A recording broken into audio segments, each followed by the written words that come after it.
Timpul și natura există împreună.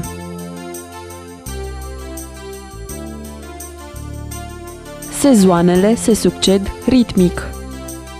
Toamna, iarna, primăvara, vara,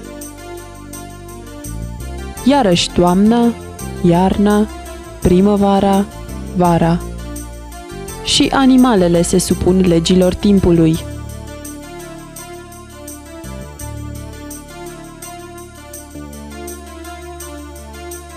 Și noi, oamenii, ne supunem aceluiași stăpân.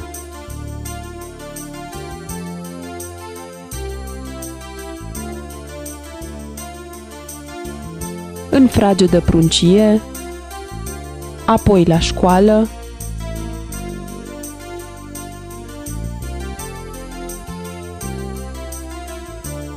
la lucru,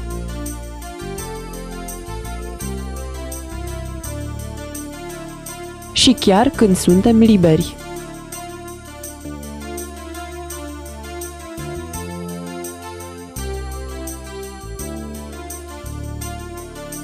Întreaga noastră existență este marcată de timp.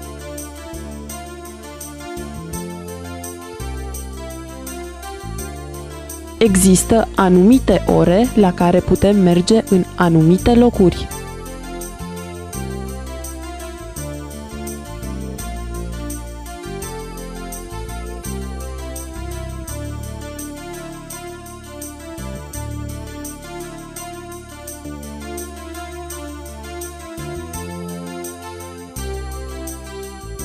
Ore la care folosim mijloacele de transport în comun.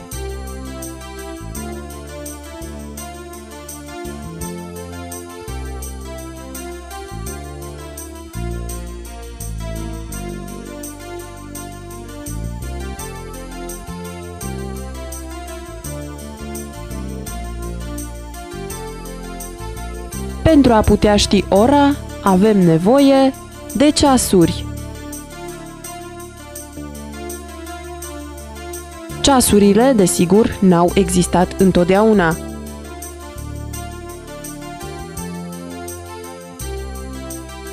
Omul primitiv nu avea nevoie de ceas.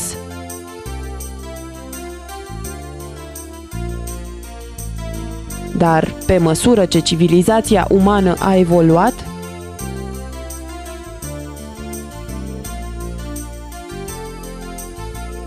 necesitatea ceasului s-a făcut simțită. Calendarul nu mai era de ajuns.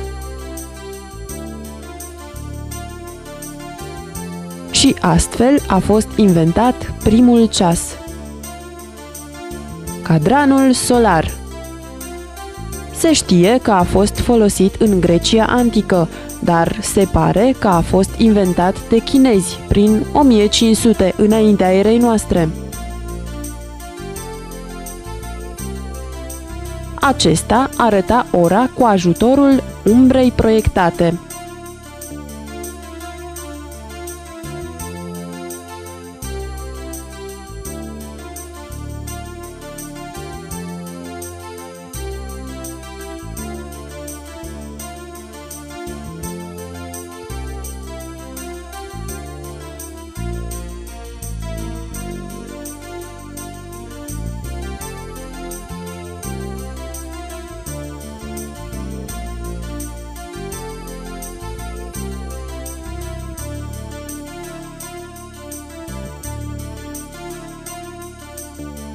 Din păcate, el nu era foarte exact și nici nu putea fi folosit mai mult de 10-12 ore pe zi.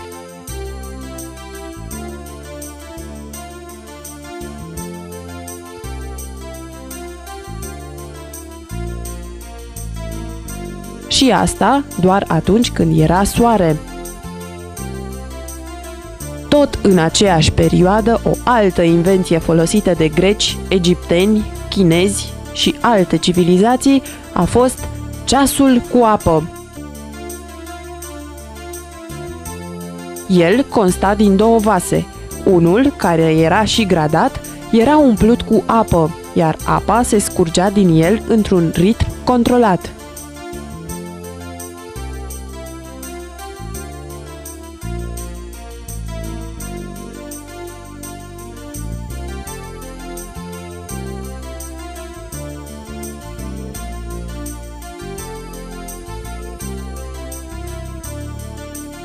Înțelegeți dumneavoastră.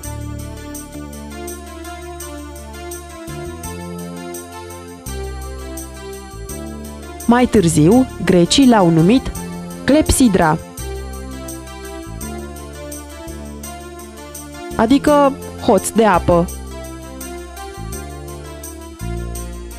adică un fel de pirat. Înlocuindu-se apa cu nisip,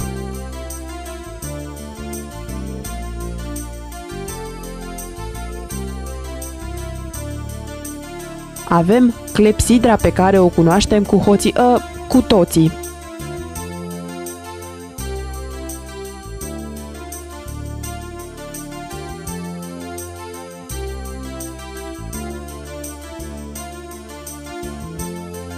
Ceasurile cu apă au fost folosite până foarte târziu, unele de dimensiuni foarte mari, astfel se știe din documente că în 1198, când o mănăstire a luat foc, călugării au fugit la ceas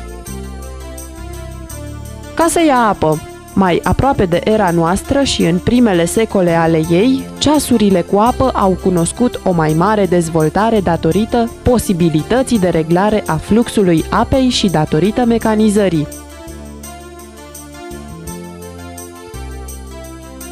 Roțile au fost introduse în componența ceasurilor, astfel turnul vânturilor din Atena al lui Andronicos, construit în ultimul secol înaintea erei noastre, și turnul lui Susung în China în 1088 ne apropie de era ceasurilor mecanice.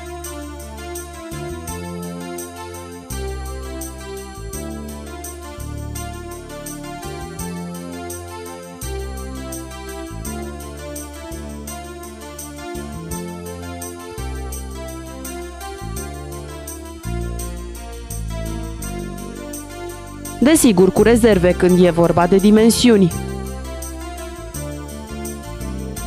Dar să trecem la lucruri mai serioase. În 1510, germanul Peter Henlein a inventat ceasul cu arc.